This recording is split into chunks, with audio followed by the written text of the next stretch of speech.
Sobrang dali lang guys, paano maglagay ng thumbnail sa YouTube video. Panoorin. Hi guys, so ito, supposedly mas mahabang video, although madali lang talaga siya. Ito ay kung paano maglagay ng thumbnail sa yung YouTube video. Yan. So dapat meron ka ng YouTube Studio na app, hindi yung usual na YouTube app.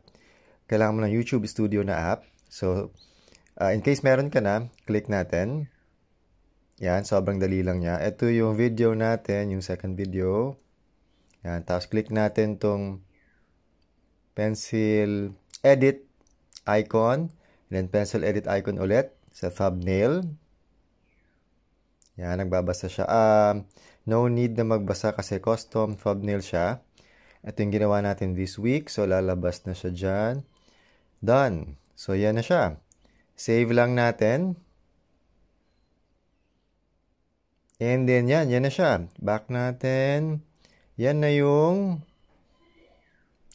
thumbnail ng ating YouTube video. Yan. And guys, try natin sa mismong YouTube na app. Yan. Hanapin natin yung channel natin. Ito. Tapos, yan na siya. Yan na siya guys. Yung bago nating thumbnail. So, madali lang. Yan lang guys. Enjoy! Enjoy installation!